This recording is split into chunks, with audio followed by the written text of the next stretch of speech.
આપણે 5મા પ્રકરણની ચર્ચા કરી રહ્યા છીએ તત્વોનું આવર્તી વર્ગીકરણની। એક આપણે મુદ્દો બાકી છે અવ્યવસ્થિતમાંથી વ્યવસ્થિત કરવું। આધુનિક આવર્ત કોષ્ટક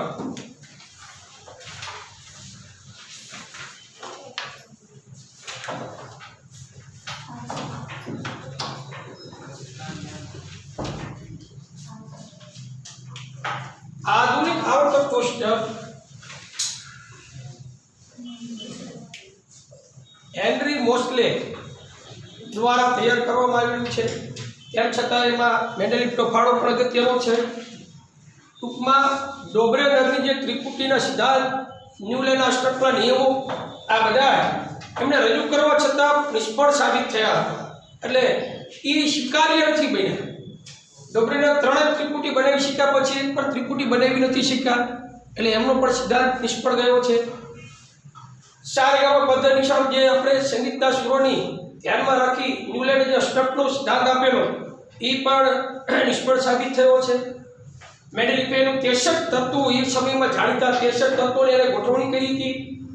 મેન્ડેલિફે પહેલા 2 વૈજ્ઞાનિકો કરતા, એટલે ડોબ્રેનર અને ન્યુલેન, એમના કરતાં સારી ગોઠવણી હતી। મેન્ડેલિફે પરમાણુ ભારને ધ્યાનમાં લીધા હતા, એટલે કે પરમાણુ દળ, પછી એમણે ભૌતિક ગુણધર્મને ધ્યાનમાં લીધા હતા તત્વોના, અને રાસાયણિક ગુણધર્મને ધ્યાનમાં લીધા હતા। એટલે મેન્ડેલિફે એ જમાનામાં 63 તત્વોની ગોઠવણી કરી હતી, અને અમુક સારને ખાલી રાખવા પડ્યા હતા, પણ એમને એના અમુક નામ આપી દીધા હતા।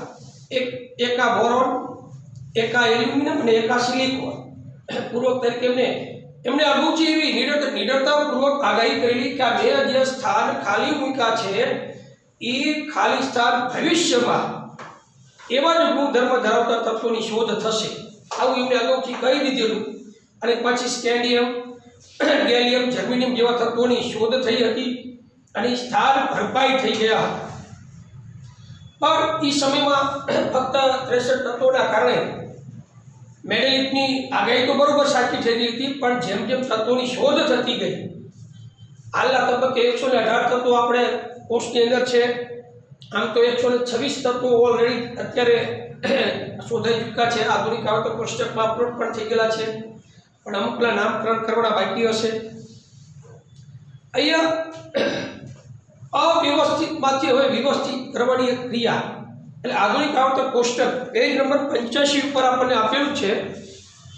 1913માં હેનરી મોસ્લે એવું દર્શાવ્યું કે નીચે વર્ણવેલા પ્રમાણે તત્વના પરમાણ્વીય દળની તુલનામાં તેનો પરમાણ્વીય ક્રમાંક, જેનો સંકેત Z વડે દર્શાવાય છે, એ વધુ આધારભૂત ગુણધર્મ છે।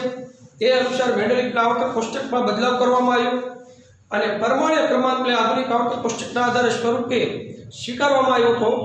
તેમજ આધુનિક આવર્ત નિયમને આ પ્રમાણે રજૂ કરી શકાય।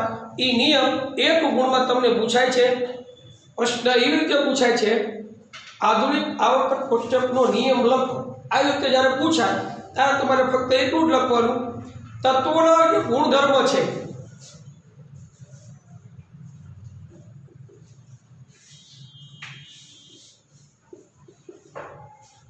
એ આવર્તનીય, એના પરમાણુ ક્રમાંક છે આવર્તનીય વિધેયના છે, એટલે આવર્તનીય વિધેય એટલે પરમાણુ ક્રમાંકને આધારે આ રજૂઆત કરવામાં આવેલી છે। હેનરી મોસ્લે એણે મેન્ડેલિફનું જે આધુનિક આવર્ત કોષ્ટક હતું, મેન્ડેલિફની વાત કરું છું, એટલે એ શું, એ વખતે ફક્ત 63 તત્વો જ હતા, એટલે મેન્ડેલિફનું જે કોષ્ટકને એને ધ્યાનમાં રાખી એણે શું કરી, જે મિસ્ટેક હતી આપણી ભાષામાં કહીએ તો, જે કોઈ ખામીઓ જે હતી એને દૂર કરી, અને એને જોયું કે મેન્ડેલિફે તો પરમાણુ દળના ચડતા ક્રમાંકમાં આખું આધુનિક આવર્ત કોષ્ટક મેન્ડેલિફે એનું જે બનાવ્યું હતું, જ્યારે હેનરી મોસ્લે દ્વારા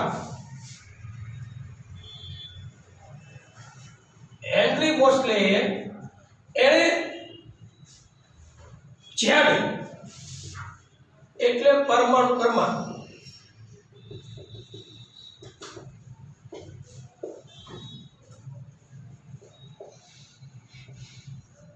ગોઠવણી કરી। હવે દરેક તત્વનો પરમાણુ ક્રમાંક સ્ટેપ બાય સ્ટેપ હતો, 1 2 3 4 5 6 7 8 9 કન્ટિન્યુ। એટલે પરમાણુ ક્રમાંકના આધારે હેનરી મોસ્લે જ્યારે તત્વોને ગોઠવ્યા ત્યારે ખૂબ જ સરળતામય એને ગોઠવણી કરી। હા, આધુનિક આવર્તક કોષ્ટક જે એને ગોઠવા છે એમાં એને 18 સમૂહનો ઉપયોગ કર્યો છે અને 7 આવર્તનનો ઉપયોગ કર્યો હતો। છેલ્લો જે સમૂહ છે 18મો સમૂહ એ નિષ્ક્રિય વાયુનો સમૂહ હતો। આપણે ગયા લેક્ચરમાં ચર્ચા થઈ ગયેલી છે। નિષ્ક્રિય તત્વો એટલે શું? જે તત્વો ઇલેક્ટ્રોન ગુમાવતાય નથી અને મેળવતાય નથી, મતલબ જેની કક્ષા સંપૂર્ણ ભરાયેલી છે એવા તત્વો જે છે એ હેનરી મોસ્લે દ્વારા આવા નિષ્ક્રિય જે તત્વો હતા એ બધાને એમણે 18મા સમૂહમાં ગોઠવણી કરી છે। 17મો સમૂહ હતો એ બધા હેલોજન તત્વોનો સમૂહ ગોઠવ્યો હતો। એમણે જે ગોઠવણી કરી છે એક બાજુ ધાતુ એક બાજુ અધાતુ એ રીતે ગોઠવણી કરી જેથી ગોઠવવામાં સરળતા રહે। આમાંથી પ્રશ્ન તમને એ રીતે પૂછાય છે આધુનિક આવર્તક કોષ્ટકમાં ડાબી બાજુથી જમણી બાજુ જતા ધાતુ વિભાગ વધે કે ઋણ વિભાગ વધે, ધાતુય તત્વો વધે કે અધાતુ તત્વો વધે, આવી રીતે તમને માહિતી ટૂંકા અક્ષરી પ્રશ્ન તરીકે પૂછાઈ શકે છે। એટલે એમાં એક એક જે પ્રશ્ન આપ્યા છે તમે જોશા જશો એટલે ખ્યાલ આવશે। આપણા તત્વના જે ગુણધર્મો તેમના પરમાણ્વીય ક્રમાંકના આવર્તનીય વિધેય છે। પરમાણ્વીય ક્રમાંક એની સંજ્ઞા Z છે। પરમાણુ દળ જો પૂછાય તો એને કેપિટલ A વડે દર્શાવાય। પરમાણુ ભાર કેવી રીતે મેળવી શકાય? A બરાબર Z પ્લસ P વડે દર્શાવી શકાય। A એટલે પરમાણુ દળ એટલે કે પરમાણુ ભાર કહેવાય, Z એટલે પરમાણુ ક્રમાંક છે અને પ્રોટોન અને ન્યુટ્રોનની સંખ્યાનો સરવાળો કરો Z પ્લસ A। અહીંયા Z એટલે પરમાણુ કાં તો પ્રોટોનની સંખ્યા દર્શાવશે અથવા ઇલેક્ટ્રોનની સંખ્યા દર્શાવે, એમાં ન્યુટ્રોનની સંખ્યા ઉમેરો એટલે તમને પરમાણુ ભાર મળે। હવે તમે પરમાણુ વિશે શીખી ગયા હશો, આવી ઇલેક્ટ્રોન રચના શીખી ગયા હશો, અથવા આપણા આગળના ચેપ્ટરમાં મેં તમને એક PDF પણ મોકલાવી છે। પહેલી કક્ષામાં 2 ઇલેક્ટ્રોન હોય, બીજી કક્ષામાં 8 ઇલેક્ટ્રોન।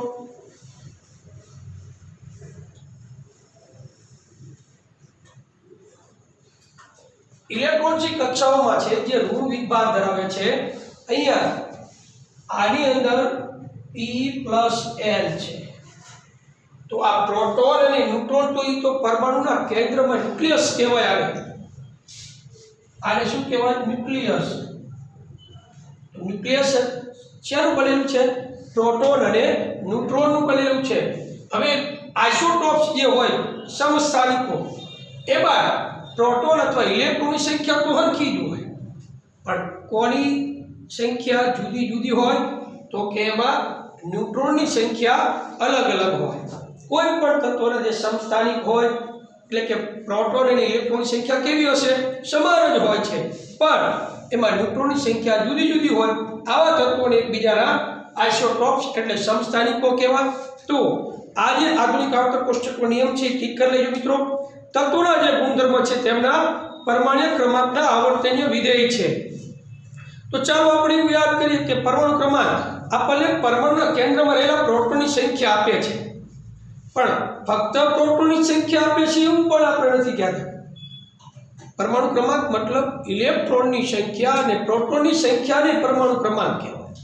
કારણ કોઈ પણ તત્વ હોય, ધારો હું તમને એમ કહું કે સોડિયમ જે તત્વ છે જેનો નંબર કેટલો છે? 11 નંબર ધરાવતો આ સોડિયમ એ 11 નંબર એટલે 11 પરમાણુ ક્રમાંક।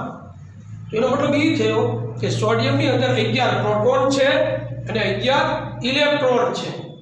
ગયા લેક્ચરમાં મેં તમને Na પ્લસ અને Na વિશેનો ભેદ સમજાવ્યો હતો। આનો પરમાણુ ક્રમાંક 11 છે પણ આમાં 10 છે ઇલેક્ટ્રોન।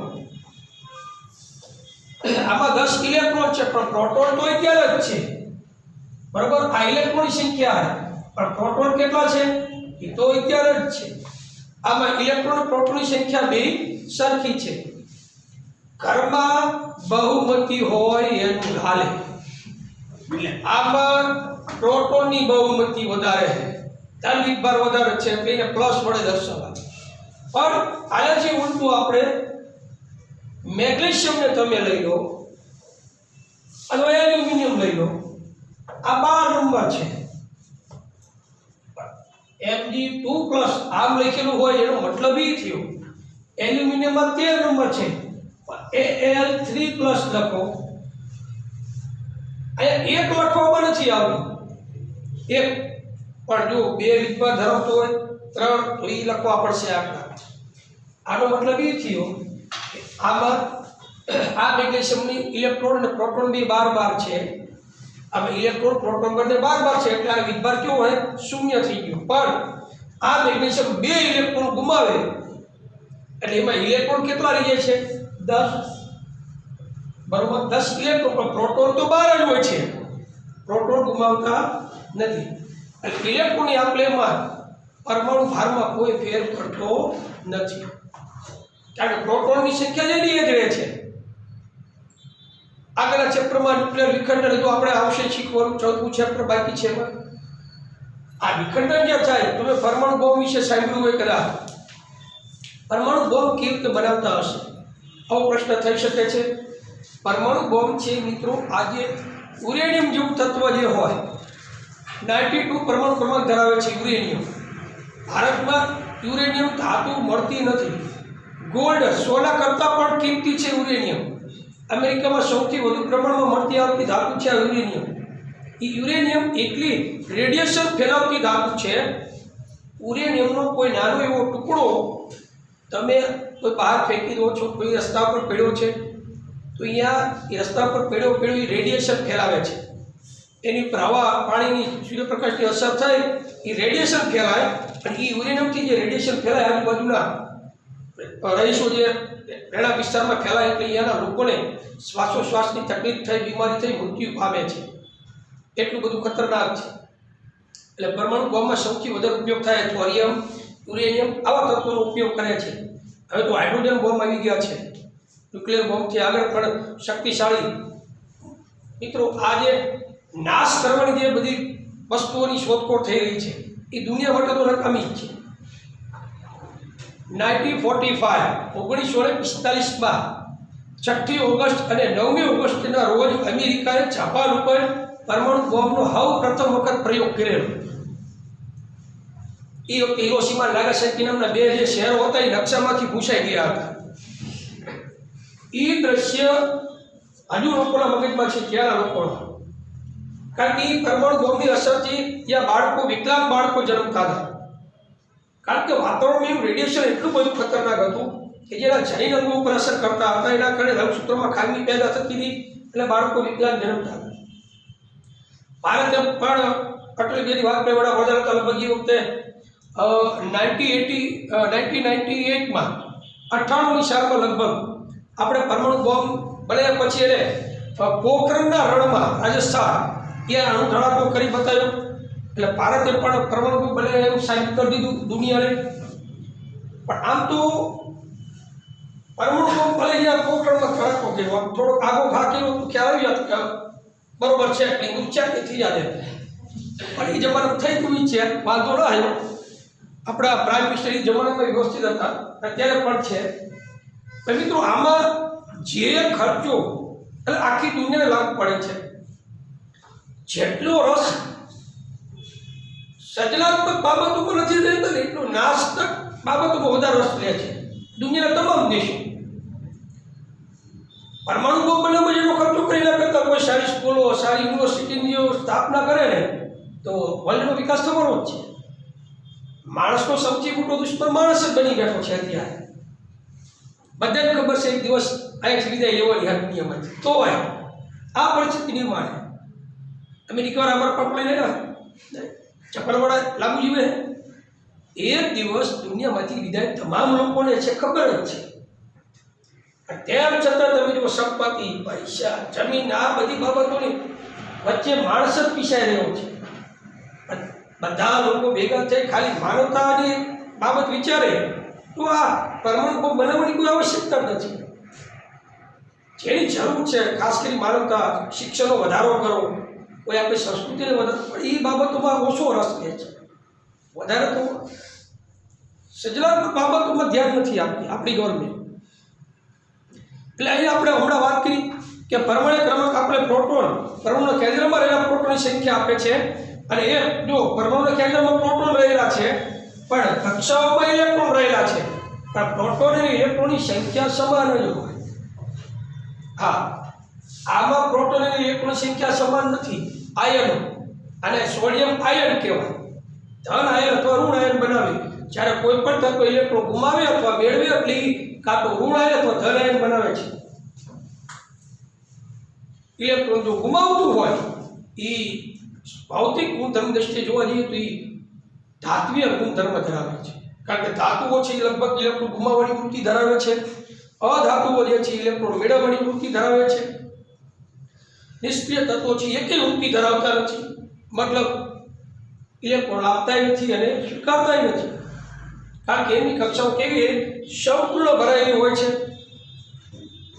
એક તત્વથી બીજા તત્વ તરફ જતા સંખ્યામાં એક એકમનો વધારો થાય છે. પરમાણુ ક્રમાંક hydrogen, helium, lithium, beryllium, boron, carbon, nitrogen, oxygen, fluorine, neon, sodium, magnesium, aluminium, silicon, phosphorus, sulphur, chlorine, argon, 19 number potassium અને 20 નંબર કેલ્શિયમ. આ એટલે 20 કન્ટિન્યુ એક એકમનો જ વધારો થાય. પરમાણુ ક્રમાંક 1 થી 20 બોલ્યો એ એક નંબર દો સ્કેન્ડિયમ કે કેવું આવે છે તો એવા 18 તત્વો હોય. હા, એ યાદ રાખવાની સ્ટ્રીપ છે. તમે આગળ જશો 11-12 સાયન્સમાં કેમિસ્ટ્રીમાં તમે આવશો તમને એની ગુજરાતી ભાષામાં યાદ રાખવાની. ન કોલે કીધું કે એમ યાદ રાખો એટલે તમને તત્વો યાદ રહેશે. એક તમે સંજ્ઞા તત્વ યાદ રાખો તો છે પણ એ તમને આમ કહેવાય ને કોડવર્ડ ભાષામાં યાદ રાખો એટલે તમને યાદ રહી જશે. અત્યારે આપણે ખાલી 20 તત્વો તમને આવતો ઘણા હે એક વખત તૈયાર રાખવાનું સાહેબ. આપણે બે ત્રણ નો હાલે 20 સુધી તો જોઈએ. પછી કેમિસ્ટ્રી આગળ તમે જે સાયન્સ રાખવું છે એના માટે થોડું વધારે જરૂરી છે. તો એ એક એકમનો વધારો થાય છે. તત્વોની તેમના પરમાણુ ક્રમાંકના ચડતા ક્રમમાં ગોઠવણી આપણને આધુનિક આવર્તક કોષ્ટક તરીકે ઓળખાતા વર્ગીકરણ તરફ દોડી જાય છે. તો આ જ્યારે તત્વોને પરમાણુ ક્રમાંકના ચડતા ક્રમમાં ગોઠવી શકાય ત્યારે તત્વોના ગુણધર્મોની આગાહી વધુ ચોકસાઈપૂર્વક થઈ શકી હતી. આ કામ કર્યું હેનરી મોસ્લે. તો આ હેનરી મોસ્લે જ્યારે કામ સરસ કર્યું છે. ભલે એને બીજા જે મેન્ડેલિફનું 63 તત્વોનું જે આધુનિક આવર્તક કોષ્ટક હતું એનો પણ એને સહારો લીધો હતો. એમાં એણે અમુક બાબતોને ચેન્જીસ કર્યા. બાકી ગોઠવણી તો એને કરી પણ એ મેઇન તફાવત કયો હતો કે મેન્ડેલિફે પરમાણુ ભારના આધારે ગોઠવણી કરી હતી જ્યારે હેનરી મોસ્લે પરમાણુ ક્રમાંક એને ધ્યાનમાં રાખીને ગોઠવણી કરી હતી. આધુનિક આવર્તક કોષ્ટકમાં નીકળેલા ખબરના સ્થાન કેવી રીતે નિશ્ચિત કરવામાં આવ્યા પરમાણુ ભારને ધ્યાનમાં રાખીને પછી નિશ્ચિત કર્યા. કારણ કે મેન્ડેલિફે તો શું કર્યું એક જ કોષ્ટકમાં એને બે મૂકતા હતા કારણ કે ગુણધર્મ બે હરખા હતા. પણ હેનરી મોસ્લે તમે જુઓ પાછળ એક આધુનિક આવર્તક કોષ્ટક આપ્યું છે સરસ મજાનું. એમાં સારી બાબત એ છે બધાના નામ આપ્યા છે. સંજ્ઞા અને ગુજરાતી નામ આપ્યા છે. એટલે નવરો ત્યારે વાંચવું એટલે હું ખ્યાલ આવે આપણે કાવા તત્વો આમાં આવે છે. હવે કોબાલ્ટ અને નિકલ હેનરી મોસ્લે જુઓ કોબાલ્ટને પહેલું સ્થાન 27 નંબરમાં આપ્યું 28 નંબરમાં નિકલને આપ્યું. એટલે ધ્યાનમાં મેન્ડેલિફે શું કીધું આ બેને ભેગા ગોઠવા. તમે મેન્ડેલિફનો આવર્તક કોષ્ટક જુઓ ને ખ્યાલ આવશે. એમાં જુઓ કોબાલ્ટ અને નિકલ બેને સાથે ગોઠવેલા છે એક જ કોષ્ટકમાં આપેલા છે. પણ એમાં તે નિકલની પહેલા જ એને મૂક્યું છે કોબાલ્ટની. એટલે હેનરી મોસ્લે શું કર્યું આધુનિક આવર્તક કોષ્ટકમાં નિકલની પહેલા કોબાલ્ટ એમણે ગોઠવી આપ્યું છે. એક જ ક્રમનો ખાલી પરમાણુ ક્રમાંકનો ડિફરન્સ રાખ્યો હતો. એટલે આધુનિક આવર્તક કોષ્ટકમાં જુદા જુદા તત્વોના સમસ્થાનિક સ્થાન કેવી રીતે નિશ્ચિત કર્યા હતા. તો એનો મતલબ એ થયો સમસ્થાનિકોને અલગ ગોઠવણી કરી નથી. તો કારણ હતું કે સમસ્થાનિકો એટલે આઇસોટોપ. એમાં શું હોય પરમાણુ ભાર જુદો જુદો હોય પણ દરેક સમસ્થાનિકોના પરમાણુ ક્રમાંક કેવો હોય છે એક જ સરખા. હવે એક જ પરમાણુ ક્રમાંક ધરાવતો એવા આઇસોટોપને અલગ હેનરી મોસ્લે સ્થાન આપ્યું નથી. બધાને એક જ સ્થાને ગોઠવેલા છે. શું 1.5 પરમાણુ ક્રમાંક ધરાવતા તત્વને હાઇડ્રોજન હિલિયમ વચ્ચે રાખવું શક્ય છે? હવે હાઇડ્રોજનનું સ્થાન મિત્રો શક્ય નથી. હાઇડ્રોજનને ક્યાં રાખવું એ હજુ સ્થાન શક્ય નથી, કારણ કે પહેલા સમૂહમાં આપણે આધુનિક આવતો કોષ્ટકમાં હાઇડ્રોજનને સમૂહ 1 માં દર્શાવેલું છે. વાસ્તવમાં હાઇડ્રોજનને ગમે ત્યાં દર્શાવી શકાય. હાઇડ્રોજન ધાતુઓ સાથે બંધ બનાવી શકે અને અધાતુઓને સંયોજન બનાવે. એટલે હાઇડ્રોજનનું સ્થાન હાલના પણ તબક્કે હજુ નિશ્ચિત નથી ક્યાં ગોઠવવું. તમે આધુનિક આવતો કોષ્ટકમાં આપણા ટેક્સ્ટબુકમાં હાઇડ્રોજન પૂછે તો તમે મોટા જે બેનર જેવા જે આવે આધુનિક એમાં તમને સેન્ટરમાં આપ્યું હશે, ક્યારેક આ બાજુ આપ્યું હશે. એટલે હાઇડ્રોજનને ગમે ત્યાં આપેલું હશે એનું કોઈ ચોક્કસ સ્થાન હજુ સુધી નક્કી કર્યું નથી. એટલે તમારા મત મુજબ આધુનિક આવતો કોષ્ટક હાઇડ્રોજનને ક્યાં રાખવું જોઈએ? હવે અમને તો સારું લાગ્યા રાખીએ તો આપણે કંઈ ન શકીએ, પણ આપણા મત પ્રમાણે હજુ સુધી કારણ કે વૈજ્ઞાનિકોએ એને નિશ્ચિત સ્થાન કોઈ નક્કી કરેલું નથી. એટલે એને ગમે તે સમૂહમાં દર્શાવી શકાય જ્યાં એ બંધ બનાવે છે તે. તમે જોઈ શકો છો અહીંયા જે આધુનિક આવતો કોષ્ટક આપેલું છે એમાં રચના કેવી રીતે ગોઠવેલી હોય.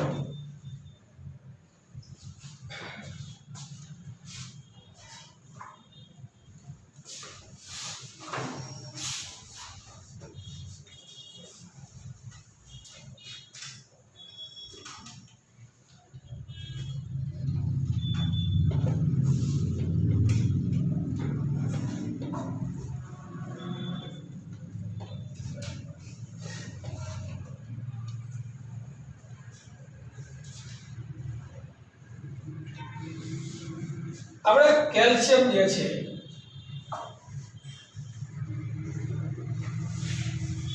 આવી રીતે રચના ધરાવે.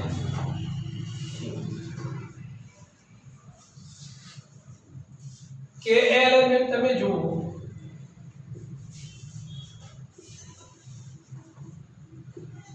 આવી રીતે ઇલેક્ટ્રોન રચના ધરાવે. તો કેલ્શિયમની ઇલેક્ટ્રોન રચના જે છે એ 2 8 10 હોવી જોઈએ. બરોબર ને? આ 2 8 8 2 છે તો આમાં 2 વખત કેમ અષ્ટક રચના આવી? પણ આ જે ઇલેક્ટ્રોન રચના છે એ કે એલિમેન્ટ આપણે 9મા સુધીની બાબત છે. હવે એમાં એસપીડીએફ આવે.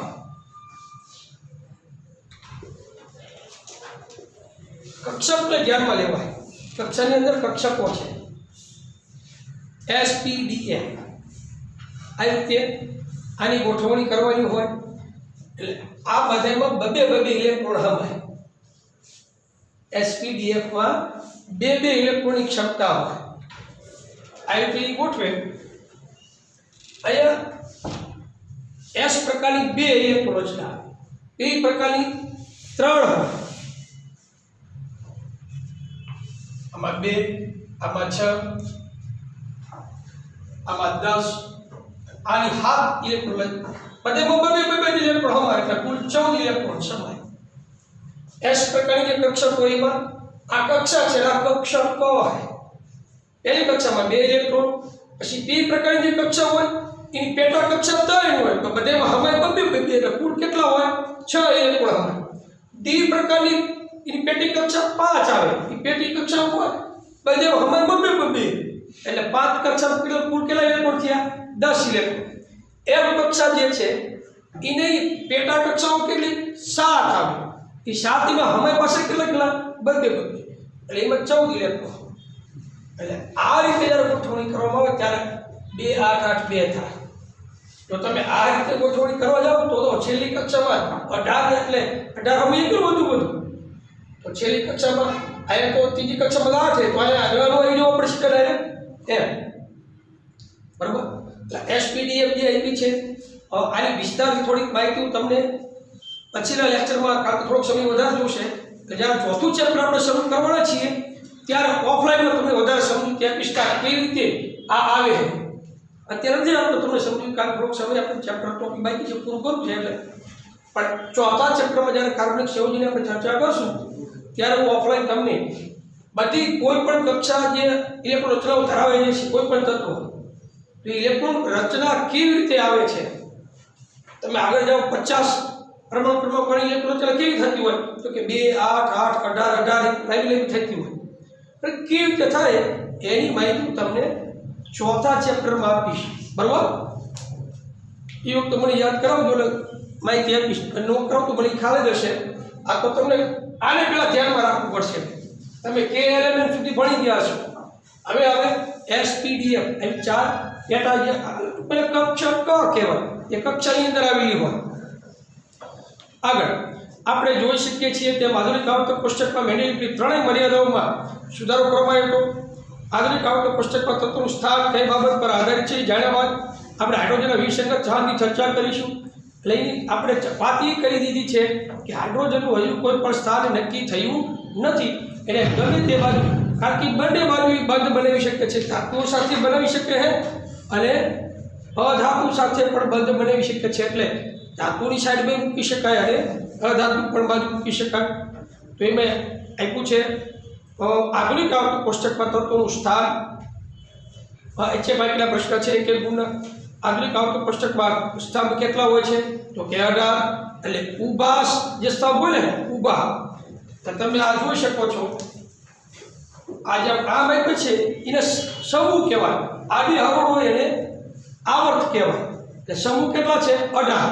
આ એમ તમે લખ્યું 18 સમૂહ અને આવર્તની સંખ્યા 7 હશે. આડી હરોળ ને આવર્ત કહેવાય, એ 7 છે. તેનો સમાસ કરેલો છે. ચાલો આપણે જોઈએ કે કોઈ સમૂહ અથવા આવર્તમાં કોઈ તત્વનું સ્થાન કેવી રીતે નક્કી કરવામાં આવે છે. આધુનિક આવર્તક કોષ્ટકમાં સમૂહ તમે એક જુઓ એટલે તમને ખ્યાલ આવે. એમાં તત્વોના નામ આપ્યા છે. સમૂહ એટલા પ્રથમ 3 તત્વો ઇલેક્ટ્રોન રચના લખો એટલે ખ્યાલ આવે. તેમની ઇલેક્ટ્રોન રચનામાં તમને શું સમાનતા જોવા મળે છે? આ 3 તત્વોમાં કેટલા સંયોજકતા ઇલેક્ટ્રોન હાજર છે?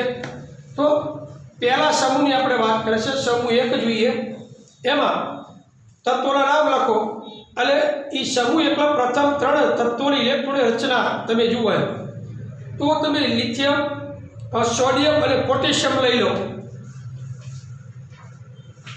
લિથિયમ, સોડિયમ અને પોટેશિયમ આ પહેલા સમૂહમાં આપેલા તત્વો છે.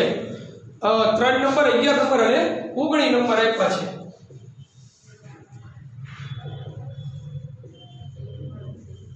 આની રચના શું છે? બે ઇલેક્ટ્રોન રચના. તો ખ્યાલ આવે તમને? આ 3 છે. પહેલી કક્ષા તો 2 ભરેલી હોય. હવે એક હોય તો એક કક્ષામાં 1, આની K કક્ષા 2 પૂરી, બીજી M કક્ષામાં 8, KLM M કક્ષામાં કેટલા આવશે? આમાં સોડિયમમાં 1 અને પોટેશિયમમાં પણ 2, 8,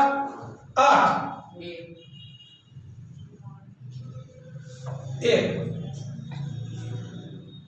આમાં આ 3 આપણે કીધું 3 પહેલા સમૂહના 3 તત્વો લઈ લીધા આપણે. એમાં તમને આમાં શું સમાનતા જોવા મળે છે? તો દરેકમાં છેલ્લી કક્ષામાં 1 ઇલેક્ટ્રોન છે. આ સમાન છે. બાકીની બધી કક્ષાઓ પૂર્ણ ભરપાઈ થયેલી છે. આ કક્ષા પૂરી ભરેલી છે, આગળની આ કક્ષા બી પૂરી ભરેલી, આ 3 કક્ષા પૂર્ણ ભરેલી છે. મતલબ આ ત્રણેય તત્વો 1 ઇલેક્ટ્રોન છેલ્લી કક્ષામાં. એટલે સંયોજકતા ઇલેક્ટ્રોન કેટલા કહેવાય? સંયોજકતા ઇલેક્ટ્રોન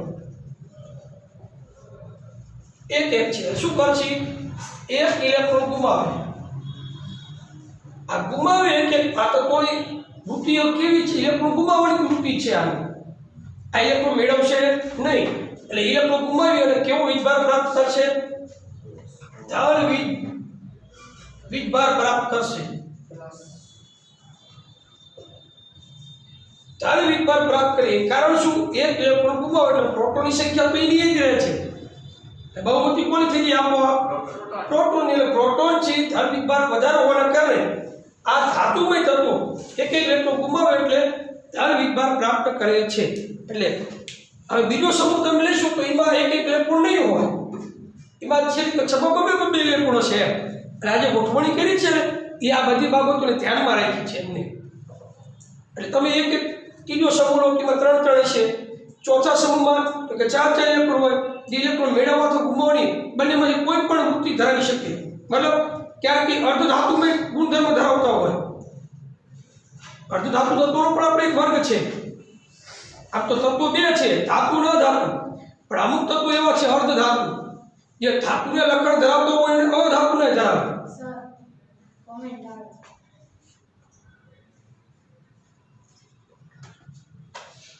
અહીંયા ઇલેક્ટ્રોન બંધ થઈ ગયું, ચાલુ થયું પાછું. અવાજ આવે છે? જાજુ બોલાઈ ગયો અહીંયા. હવે તમે બીજો સમૂહ જુઓ છો. પહેલા સમૂહમાં એક બીજા સમૂહમાં 2 ઇલેક્ટ્રોન ધરાવતા હોય છેલ્લી કક્ષામાં. જો મિત્રો એક ઇલેક્ટ્રોન હોય, બીજી 2 અથવા 3 ઇલેક્ટ્રોન ધરાવતા હોય કોઈ પણ તત્વ, એ ધાતુમય ગુણધર્મ ધરાવે છે, મતલબ એ ઇલેક્ટ્રોન ગુમાવવાની વૃત્તિ ધરાવે છે. છેલ્લા સમૂહમાં તમે જાઓ 15 16, તો એવા સમૂહમાં શું છે, એમાં 6 ઇલેક્ટ્રોન ધરાવતા હોય, 5 ઇલેક્ટ્રોન ધરાવતા હોય કે 7 ઇલેક્ટ્રોન ધરાવતા હોય. આ છેલ્લી કક્ષામાં 5 6 7 આવા જે ઇલેક્ટ્રોન ધરાવતા હોય એ ઇલેક્ટ્રોન મેળવવાની વૃત્તિ ધરાવે. જેમ કે ક્લોરીન છે એ 2 8 7 ઇલેક્ટ્રોન ધરાવે છે, 17 નંબર ક્લોરીન છે. તો એ ઇલેક્ટ્રોન 2 8 7 એટલે 7 ઇલેક્ટ્રોન ગુમાવે નહીં, પણ એ શું કરે, એક ઇલેક્ટ્રોન મેળવવાની વૃત્તિ ધરાવે છે. એટલે એક ઇલેક્ટ્રોન મેળવે એટલે જે તત્વ ઇલેક્ટ્રોન મેળવે એ ઋણવિક ભાર પ્રાપ્ત કરે છે અને ગુમાવે એ ચાલવિક ભાર પ્રાપ્ત કરે છે. તમે જોશો કે આ તમામ તત્વો સંયોજક ઇલેક્ટ્રોન સમાન સંખ્યા ધરાવે છે.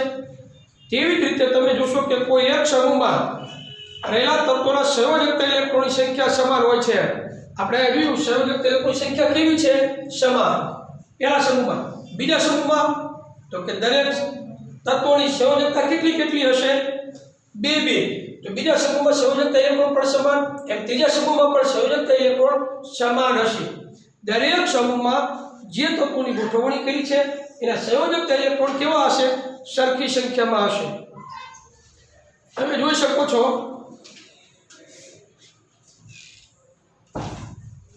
ઉદાહરણ તરીકે ફ્લોરિન તથા ક્લોરીન 17મા સમૂહમાં આવેલા છે. ફ્લોરિન અને ક્લોરીનની બાહ્યતમ કક્ષામાં કેટલા ઇલેક્ટ્રોન છે? ફ્લોરિન 9 નંબર ધરાવે છે અને ક્લોરીન 76 નંબર ધરાવે છે. તમે જોઈ શકો છો ફ્લોરિનમાં 9 નંબર એટલે 2 અને 7 ઇલેક્ટ્રોન ચલા થાય ફ્લોરિનની. એક C એટલે ક્લોરીન 2 8 7 થાય. તો 2 ની છેલ્લી કક્ષામાં કેટલા ઇલેક્ટ્રોન છે? 7. તો મતલબ એ જો કાલી સંયોજક ઇલેક્ટ્રોન જે 7 છે એ એક ઇલેક્ટ્રોન મેળવવાની વૃત્તિ ધરાવે છે. કારણ કે હાથ ગુમાવવા કરતા એક લઈ લેવો સારો એમ. અહીંયાથી હાથ ગોતવા જાય એક દઈ દેવો સારો એમ. આવી પ્રકૃતિ. એટલે જે ઇલેક્ટ્રોન ગુમાવે એ ધન વિસ્તાર પ્રાપ્ત કરે, જે ઇલેક્ટ્રોન મેળવે એ ઋણ વિસ્તાર પ્રાપ્ત કરે. એટલે આવી રીતે આ સમૂહમાં ગોઠવણી કરેલી છે. તેથી આપણે કહી શકીએ કે આધુનિક આવર્તક કોષ્ટક કરેલા સમૂહ બાહ્યતમ કક્ષાની સમાન ઇલેક્ટ્રોન રચના દર્શાવે છે, જ્યારે આપણે અંદરની રચનાની કોઈ લેવા દેવા નથી, એ પૂરી ભરાયેલી છે. સમૂહ પ્રમાણે તમે જોશો ને છેલ્લી ઇલેક્ટ્રોન સંયોજક ઇલેક્ટ્રોન કેવા હશે, બધા જે તે સમૂહમાં સરખા જ હશે. સમજાય છે? આ પહેલા સમૂહ હતો છેલ્લી કક્ષામાં એક ઇલેક્ટ્રોન. આ ઇલેક્ટ્રોન 17મો સમૂહ જે છે તો એમાં દરેક છેલ્લી કક્ષામાં 7 ઇલેક્ટ્રોન. એટલે આવી રીતે આ સંયોજક ઇલેક્ટ્રોન જોઈ શકાય છે. બીજી તરફ જો આપણે સમૂહમાં ઉપરથી નીચે તરફ જઈએ તો કક્ષાની સંખ્યા વધતી જાય. જો વિકલ્પ આવશે આવું, સમૂહમાં ઉપરથી નીચે તરફ જઈએ. આ સમૂહ છે ક્યાંથી કીધું એમને, સમૂહમાં ઉપરથી નીચે તરફ આમ જાઓ એટલે શેમાં વધારો થાય, કક્ષાઓમાં. ઇલેક્ટ્રોન કક્ષાઓમાં શું થાય, વધારો થાય. એનાથી ઉલટું નીચેથી ઉપર જઈએ તો કક્ષામાં ઘટાડો થાય. હા, જ્યારે હાઇડ્રોજનના સ્થાનની વાત આવે ને ત્યારે અનિશ્ચિતતા ઉદ્ભવે છે. એ તો મેં તમને પહેલા કહી દીધું છે. કારણ કે તેને પ્રથમ આવર્તમાં સમૂહ 1 અથવા સમૂહ 17 માં રાખી શકાય. કારણ કે 2 એની પેલા તત્વો જે છે એની આને બંધ બનાવી શકે હે, 17મા સમૂહ આને બનાવી શકે. એટલે ધાતુ આને પ્રક્રિયા કરી શકે, અધાતુ સાથે પાણી બંધ બનાવી શકે હે.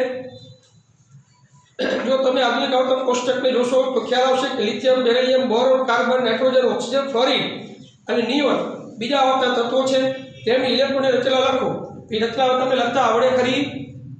એમને જે પૂછ્યું છે ખાલી સિમ્પલ બાબત છે.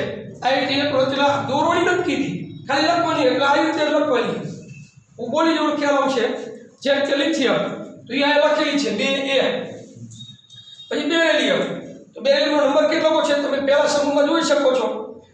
એની અને આવડમાં જોવું આપણે હરોળમાં 4 હે બેરિયમની છે તો 4 માં 2 ઇલેક્ટ્રોન તો શું આવશે 2 એટલે બીજી કક્ષા અધૂરી છે.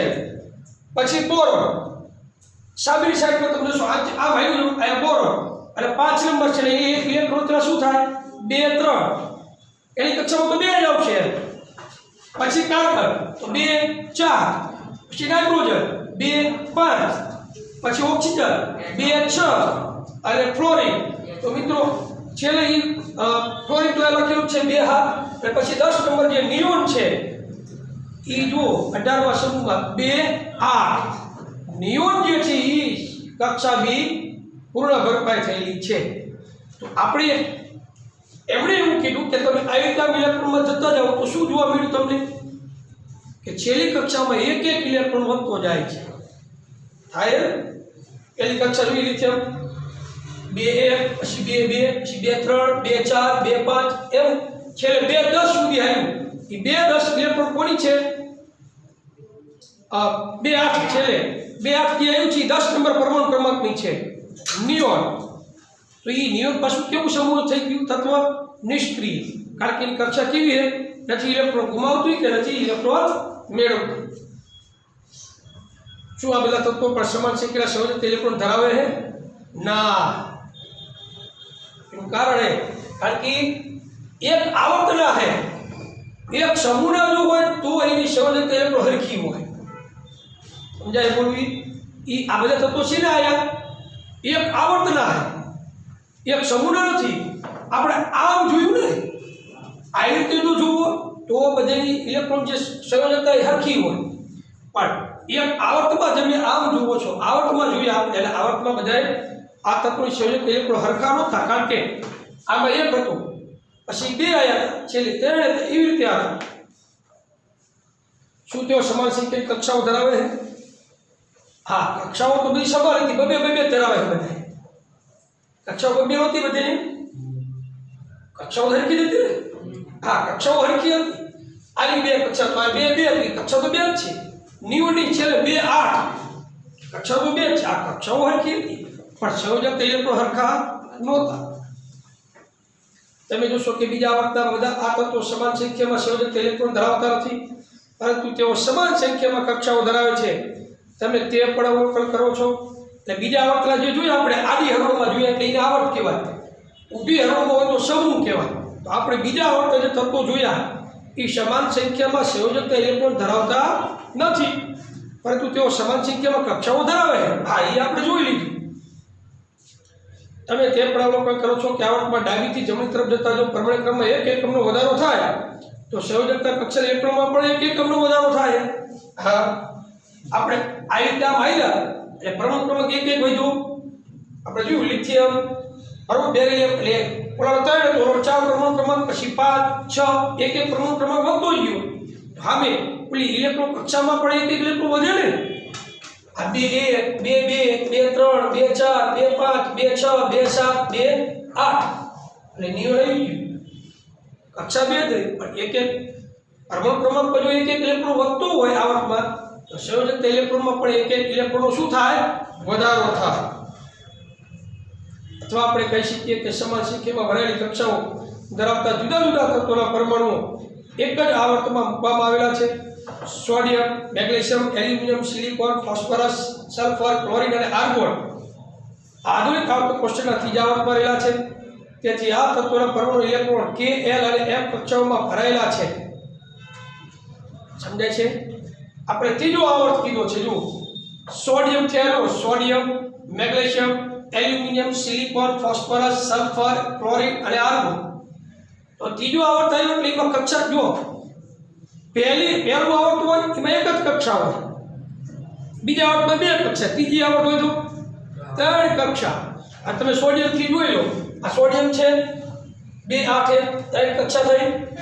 તો સોડિયમ પછી કોણ છે મેગ્નેશિયમ તો મેગ્નેશિયમના 12 નંબર હોય 2 8 2 કક્ષા કેટલી થઈ તો છે તમે ત્રીજા આવર્તમાં આર્ગોન સુધી ગયા જાવ 18 નંબર 2 8 8 ત્રણ કક્ષા પૂરી ભરેલી કક્ષા કેટલી છે 3 3 તો આ 3 3 કક્ષા એટલે મતલબ જે ચોથો સમૂહ તો 4 4 કક્ષા હોય સમજાય ને પહેલો સમૂહમાં એક જ કક્ષા બીજા સમૂહમાં એટલે હું આવર્તી પહેલા આવર્તમાં એક કક્ષા બીજા આવર્તમાં 2 કક્ષા ત્રીજી આવર્તી તો 3 3 કક્ષા ચોથા આવર્તમાં 4 4 કક્ષા એટલે બે આડી હરોળ બેને ધ્યાનમાં રાખી તમે થોડુંક સમજી વિચારશો ને તો તમને તરત ખ્યાલ આવશે કે LM આપણે આ ધ્યાનમાં લેવું કે LM 2 8 18 3 કક્ષા ભરાયેલી છે આ તત્વોની ઇલેક્ટ્રોન રચના લખો તો હવે આવડે તમે ઇલેક્ટ્રોન રચના લખતા સોડિયમની મેગ્નેશિયમ એલ્યુમિનિયમ સિલિકોન ફોસ્ફરસ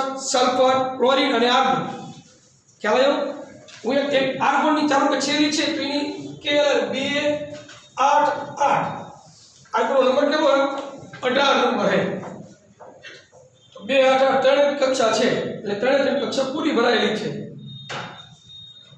તો આગળની ચકાસણી કરો દરેક આવર્ત નવી ભરેલી ઇલેક્ટ્રોન કક્ષા દર્શાવે છે પહેલા બીજા ત્રીજા ચોથા આવર્તમાં કેટલા તત્વો છે તો એ તત્વોની સંખ્યા તમને ખ્યાલ હોવો જોઈએ અહીંયા એની ગણતરી કેમ કરાય કયા આવર્તમાં કેટલા છે એની ગણતરી આપી છે જુદી જુદી કક્ષામાં ઇલેક્ટ્રોન કેવી રીતે ભરાય છે તેના આધારે આપણે આવર્તમાં તત્વોની સંખ્યા સમજાવી શકીએ આગળના ધોરણમાં તમે આ વિસ્તૃત અભ્યાસ કરશો અત્યારે કારણ કે તમે થોડી કક્ષા હજુ નિમ્ન પડે થોડુંક સમજશો એટલે આગળ 11 12 સાયન્સ કે તમે BSc માટે કે કોલેજમાં જશો ત્યારે તમને વિસ્તારથી એની માહિતી આપશે યાદ કરો કે કોઈ કક્ષામાં ઇલેક્ટ્રોનની મહત્તમ સંખ્યા 2n² સૂત્ર પર આધાર રાખે છે એ સૂત્ર n એટલે કેન્દ્રથી દૂર આપેલ કક્ષાનો ક્રમ કેન્દ્ર એટલે પરમાણુ કેન્દ્ર એથી કક્ષા કેટલી તો કે ત્રીજી કક્ષા કેટલા ઇલેક્ટ્રોન હોય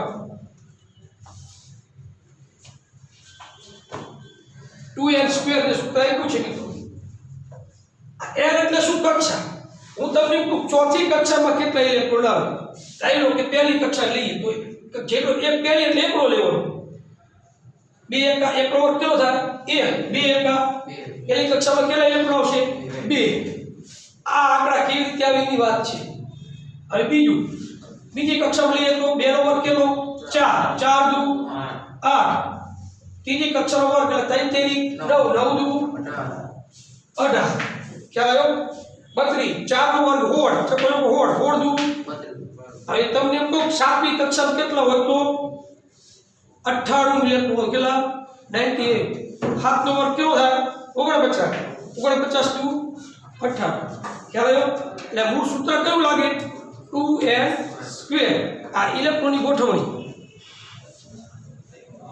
જલ્દી કહેજો ગણતરી આપી છે કે કક્ષામાં અને L કક્ષા બી આપી છે આ જે મેં ગણતરી કરી ની તમને KL પછી MN બધી રીતે હજુ આગળ હાલે L M N પછી OPE હું તરાવે આગળ પણ એ આપણે જરૂર નથી પડતી તો આ માટેના કારણ તમે ઉપલા ધોરણમાં શીખશો ઈ હજુ SPDF આપણે હજુ આમાં આપ્યું નથી એટલે આપણે અત્યારે જતાં હું તમને પછીના લેક્ચરમાં હું તમને એટલે કેવા ચોથા ચેપ્ટરમાં સમજાવવાનો પ્રયત્ન કરીશ તમને આગળ કોષ્ટકમાં તત્વોનું સ્થાન તેની રાસાયણિક પ્રતિક્રિયાત્મકતા વિશે માહિતી આપે છે તમે શીખી ગયા છો તે મુજબ સંયોજક ઇલેક્ટ્રોન તત્વ દ્વારા બનતા બંધના પ્રકાર અને સંખ્યા નક્કી કરે છે શું હવે તમે કહી શકો છો કે મેન્ડેલિફે પોતાના કોષ્ટકમાં તત્વના સ્થાન નક્કી કરવા માટે સંયોજનોના સૂત્રો આધાર લીધો હતો તે શા માટે યોગ્ય હતો તો મિત્રો એ ઇલેક્ટ્રોનની ગોઠવણી કરવા માટે એ યોગ્ય હતા અને એને ધ્યાનમાં રાખી હેનરી મોસલે આ ગોઠવણી કરેલી છે